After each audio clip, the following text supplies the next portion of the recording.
so excited for y'all to meet Vasi Huntalas today on Awaken and Ascend because she is here on a mission to support visionary leaders like you to be able to discover their deeper purpose, one that helps them to have greater impact from a place of joy and ease. So, never mind the hustle. We're coming into alignment, we're coming into harmony with that deeper purpose today because when you're connected to your true self, and connected to your higher purpose, we can really ensure a positive future for all of humanity. So let's welcome her. Welcome, Basi. It's so wonderful to have you here today.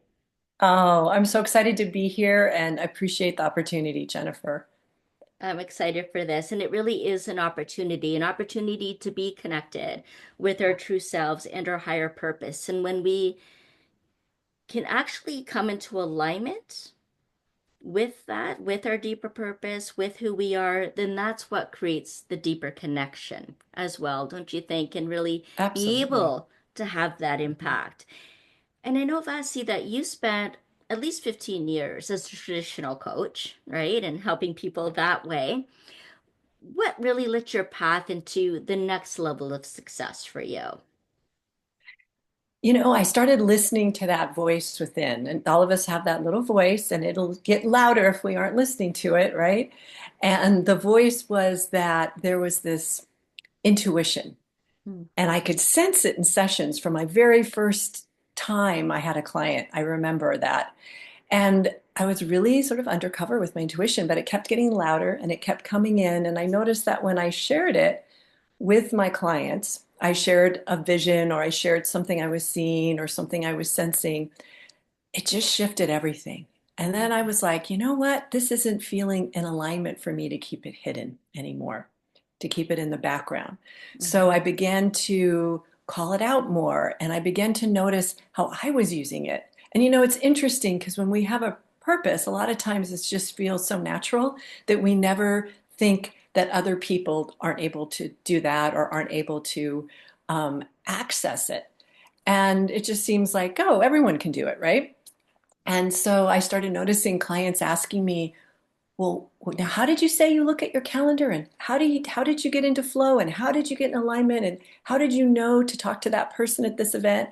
And I was like, oh, there's this whole other like secret life that I was having that was Mm-hmm. impacting my results. And I wanted to bring it forward for my clients so that they could start having an easier way of being in flow and being in alignment with their purpose and their true self. So I would say that it wasn't any one little incident, but it was a series of inner voice that got louder and louder.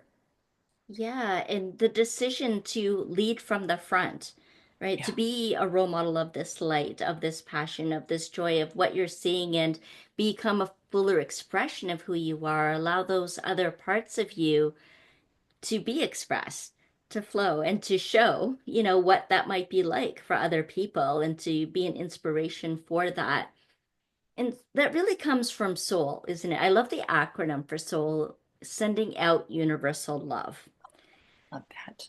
As I know from heart-centered leaders and spiritual entrepreneurs that that's essentially what we're doing. We tend to be high achievers who want to create a high impact to serve a higher purpose and to send out that universal love. And we all have a unique way of doing that. And when we can come together in that, oh my goodness, the power of that kind of co-creation and collaboration and movement that happens is really do gain momentum in that.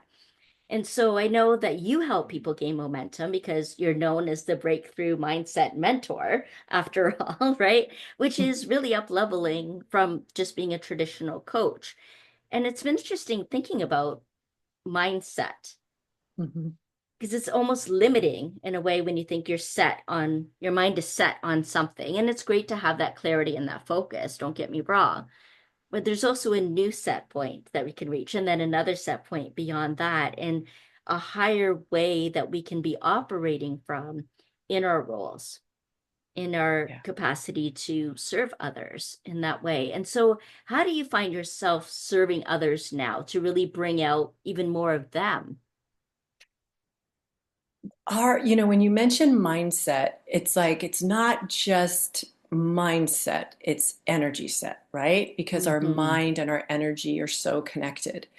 And so the way that I work with helping people now is looking at the subconscious level to where are those beliefs, where are those programs that are running that aren't really you. They're not your true self. There's what someone told you to do, or society, or family, or cultural, or gender, even.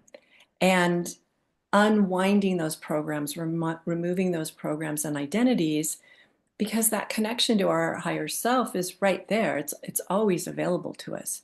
But if there's static, it's like one of my clients said last year, she's like, I just want flow, and all I get is static.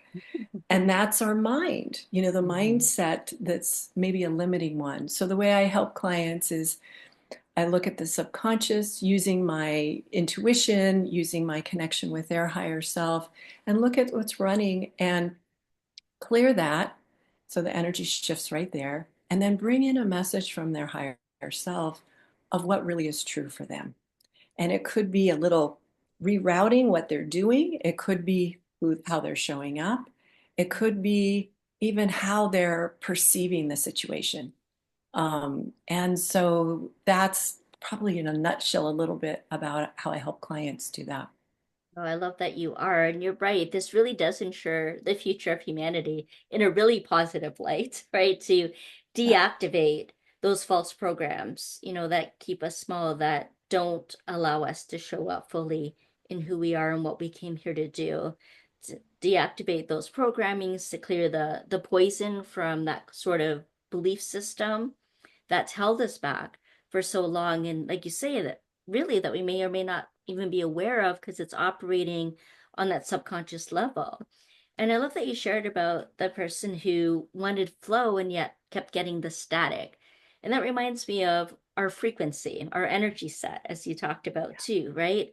Where's that needing some fine tuning? You can kind of hear it, but you also hear another station, another program that's happening at the same time. You kind of have to just turn the dial like so, at least, back in my generation, that's what we would do Right. to Mine too. find to find that perfect alignment Mhm. so that we get the clear sound, the clear pressure, the clear what am I trying to say? The clear more clarity, basically, Yeah. right, of Yeah. what we're really wanting to tune into. So how do we, Vasi, tune into our soul's intention and integrity for the work that we're meant to do? How do we fine tune ourselves or our work to be able to become more clear and on purpose? Yeah. It's such a great question, especially right now, because there's so much going on in the world. And it really comes down to connection. So we've got all this noise outside of us, right, in terms of news and social media and world events. And then we have the inner noise, right, that I just talked about, like that's going on in our head, the programs that are running. And so the way to make that connection stronger to our purpose is to create stillness, Mm. mental stillness. And it's funny because I've had so many people over the years, and I've experienced this too, that say, I can't meditate, or I should meditate. I know I should. And it's like there's so many ways to connect to our purpose and create that mental stillness without meditating. And I know Mhm. that's going to be kind of shocking to say, especially to spiritual entrepreneurs, visionary leaders.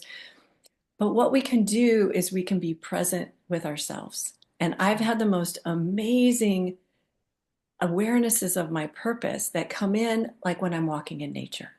And Mhm. sometimes I'll just take out my voice recorder and I'll start talking. And I encourage people to do that as well because that can create a mental stillness. Nature wants to support us, the earth wants to support us right now and to nurture our purpose. And sometimes we just got to get out, even if it's a rainy day, even if it's Mhm. overcast, and just even if it's sitting outside, in our patio or near a tree or a park or something. Mhm. And then allowing that outer noise and the inner noise to kind of fade to the background and then just be present.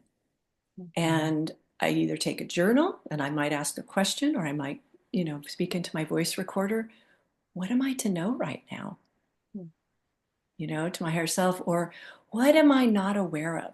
What is the message you've been trying to get to me that I'm not aware of, that I'm not hearing for some reason? And so those were the moments that my purpose became more aware for me. I became more aware of my purpose. And also the times that I knew, oh, here's my next step. Like I didn't need to see the whole picture. Mm-hmm. That's actually a way that we set ourselves up for a lot of stress, right? Is we have to see like the whole, A to Z. And sometimes it's just the next step because in that next step, we're changing.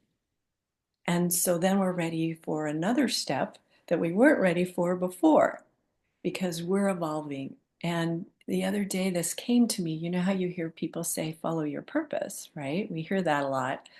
What I heard is, your purpose follows you.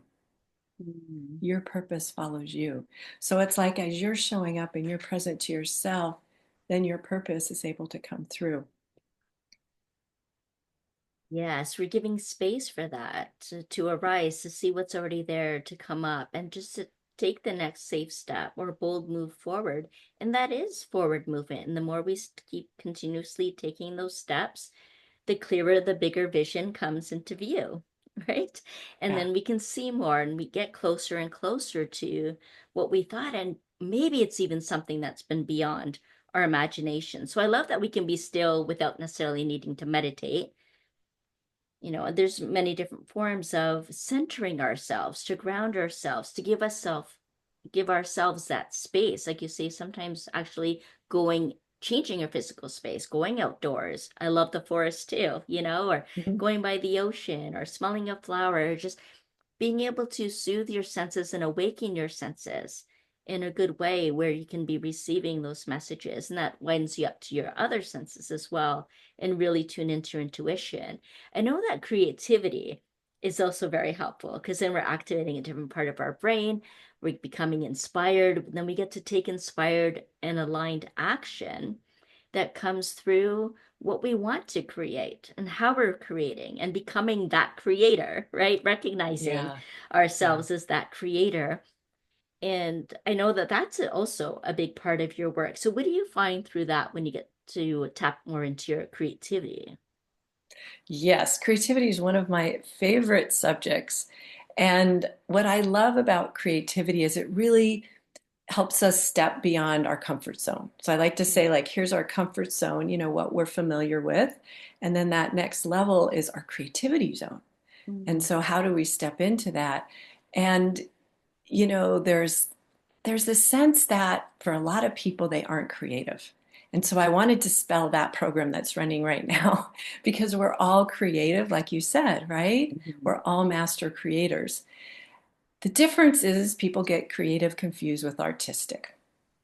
Not everyone is Yes. an artist, but everyone is creative. Mm-hmm. So, right there is something for us to stand in and to really look at how our creativity wants to be expressed through us. So, as we're creating a vision, as we're creating a program, as we're creating a book, a relationship, whatever it is what does our unique expression look like for that? And I find that starting from that place of, it's really empowerment in a sense, right? And it's really permission to be who you already are. Mm-hmm.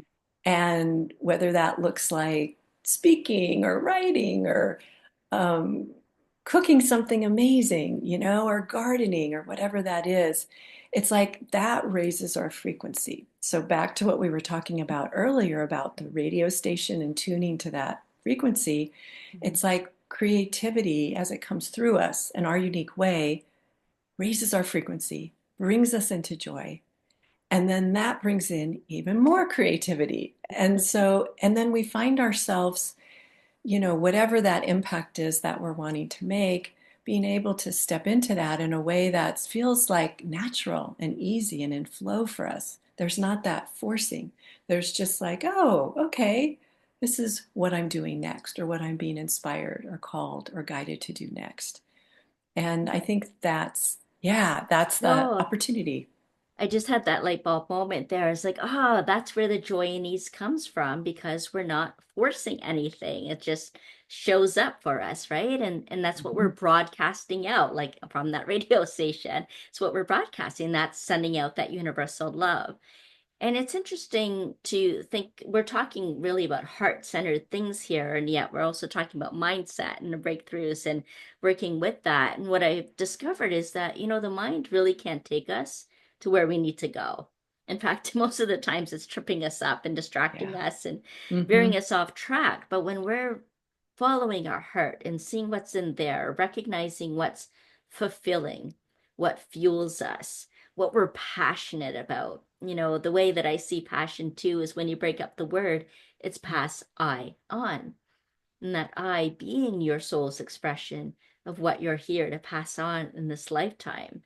So to be able to sustain our momentum, Vasi, would you say that it's important to also engage in soul care? How do we take care of ourselves and making sure we're being the person who can carry out our mission in life? What kind of soul care practices do you engage in or that you can suggest besides walking in nature, like we spoke about, and Yeah. finding stillness?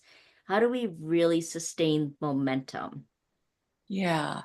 Well, soul care can look so different for each one of us. For me, Mm-hmm. part of my soul care is intuitive painting, Hmm. where I just am drawn to colors and I paint usually with my hands or objects from nature.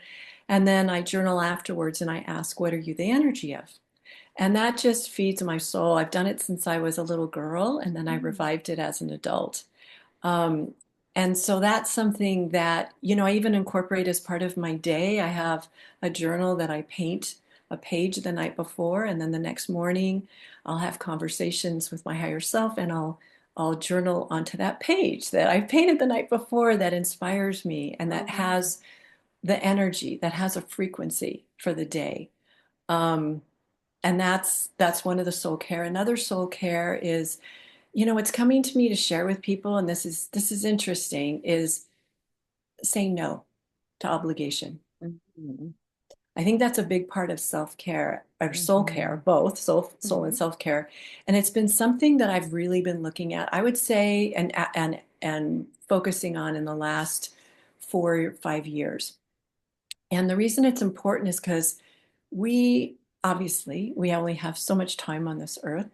And our soul wants the biggest expression it can make, Mm-hmm. right? Whether it's impact or whatever the experiences are for our learning and growing. And so if we're saying yes to things that are obligations and shoulds, and we aren't saying no, then we're not able to really care for our soul and to listen to our soul in the way it's available to us. So I would also Mm-hmm. say a big part of soul care is determining what is for you to do and what might be for someone else to do that you can say no to or not feel obligated to. Yeah. Absolutely. And Bessie, how do we know when we get there, when we're having the impact that we wanted to make, that we're making the difference that we wanted to do? How do we know we get there? What's your definition of success? Yeah. So, my definition of success, and it's changed over the years, I would say at this point, it's about, am I living my purpose? Yes. Am I living it for myself first so Mm-hmm. that I'm filled up, so that I'm inspired, so that I'm embodying that purpose before I'm going out and sharing it? And it can look really different from day to day. And, the way that we know it is in our heart, right? I feel Mm-hmm. like both of us right now are like touching our hearts, like, Oh, yes, yeah. right? That's how we know it because we can Mm-hmm. feel it, right? Mm-hmm.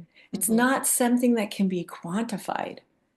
I mean, I suppose we can quantify the impact, but I don't know until we're on the other side that we truly know what the impact is.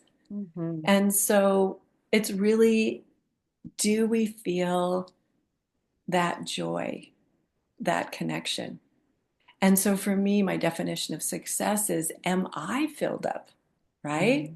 With what I'm here to do? Am I giving it to myself first, Yeah. right? And then am I seeing that I want to use the word courageous, but I think really the word is authentic. It's Mm-hmm. probably, am I authentically myself? Hmm. in my conversations, in my work, in my choices, in my decision, in my actions. Like, is there that congruence, that Hmm. alignment that we talked Hmm. about? To hmm me, that's success. What I'm thinking about, what I'm doing, how I'm living, the choices I'm making. Yeah. Absolutely. And I love that you use the word congruence because that's how I think of authenticity as well. How do you know you're being authentic? If you can be in integrity of who you truly are and you're congruent, you're that same person, no matter who Yeah. you're with or what you're doing, then you're in that place of authenticity. You're not doing things out of productivity or performance. You're operating from your sense of health and well-being and vitality and being true to who you are. And that's where balance actually truly comes from is that alignment and living your truth, living your values. And it sounds like you have a lot of soul led values, Vasi, and you Mm. shared some great soul care practices. And I'm really curious what the audience is doing for their selves, for their soul care. And so I'm asking you, the viewers, the listeners out there that are tuning in right now, what do you do for soul care? Let's share some strategies with each other. Notice what works for you and what hasn't worked for you. And I'm curious too about what even your definition of success is. Do you agree that it's from a sense of joy and fulfillment and authentic expression? We'd love to hear what your thoughts are in the comments and engage in the conversation. You're all part of that too. Bessie, this is such a fascinating conversation, and I really enjoy this deeper meaning of what we're here to do, right? How can we best support humanity? How can we make the most of this human experience, as you indicated, is kind of limited, right? We're here for a certain time, and how do we get the most of this human experience? What is it that we want to be able to feel and to be and to do and to know, and being able to journal about that, to contemplate that, to reflect on that. And so, what is your work now? You're no longer, the traditional coach. You spoke Mhm. about mindset and you spoke about empowering others to really engage in their intuitive capacity, to elevate that, and to engage in creative practices and to take care of their souls and themselves. And so, what are you offering now to Mhm. the people that you're here to serve? Yeah. What I offer is an opportunity to clear those old programs, those Mhm. limiting beliefs that are running so that people can step into their next level of impact and joy, Mhm. quite honestly, right? So, which is personally fulfilling for them, but it's also they're able to step up their service and their impact in a way. So, what that looks like are intuitive coaching sessions. Mhm. And it's a combination of energy work, it's a combination of that mindset clearing that I spoke about. And it's also a combination of my 20 years being an entrepreneur and helping other entrepreneurs in terms of course correcting, because our journeys aren't a straight path. So when I work with someone, we're looking at where they are in their business or where they are in the vision they're creating, and how can they expand that to the next level in a way that's from flow, not force. Mhm. So that's what it's looking like now. I'm also just closing in on the last two chapters of a book that I'm writing about living your Wow. purpose. Oh, I love it. Yeah, yeah. And that has a lot of different areas of how we can live our purpose. So I'll be going forward with that in terms of group programs and different things to support people in living their purpose in this crazy world. The people that I am here, part of my purpose is to support, like you, the visionary leaders, Mhm. these people that are stepping up, that are of the new earth, and they Mhm. can be anywhere from, in their 30s to, in their 70s, right? And they've Mhm. been on the Mhm. path and doing different things. And it's really that I love how you talked about soul, the acronym for soul. And it's really at the core is that unconditional love, Mhm. being an expression of that in what you're doing, how you're doing it. And so, another part of my work that I do with clients in terms of the coaching packages is focuses on self love. Mhm. Oh, that's so good. Yeah, because I realized after a certain number of years, a lot of us entrepreneurs, we get into this because We want the freedom, the flexibility, all those great things that we didn't have working for someone else. Mhm. And then I found out I was the worst boss I had ever had because of the mindset, because of the beliefs, because of the programs I was running. Uh, So that's another piece of the work I do is to bring people into self-love, self-appreciation, so that success is being led by their true self, not by mhm. that mean, nasty boss that Yeah. was inside, right? And Hmm. it's quite surprising to realize that. And I'm noticing a theme because, like you said, most people that are spiritual entrepreneurs are high achievers as well. Hmm. And so there's a bit of a challenge there in harnessing our energy and harnessing our vision in service to not just others, but in service to ourselves as well. Yes. Yeah. Stop tossing yourself aside. Yeah. This is something I actually put as, to be honest, a reminder on my phone because it's what I tend to do. And when I saw those words from a book that I was reading the other day, I'm like, oh my gosh, that's what I do. Sometimes I'll just toss myself aside. I'm like, oh, I can wait to, do my thing, right? Or to take time for myself or to take a rest even or whatever it is, right? Because I'm here to serve. I'm here to help others. I have big work to do in the world. And some of that big work is, taking care of this one right here, this person. We are our business as well, and we are living in this human body that needs tending to. So it really is important that we stay in touch with our own needs as well. And yes, we're here to uphold the sacred responsibility of ensuring that people are using their gifts and their talents to affect change in the world, to be able to transform from the inside out so that we can support the future of humanity and to be able to uplift humanity, which I now call Gaia Nation, because there's a real collective transformation that's happening.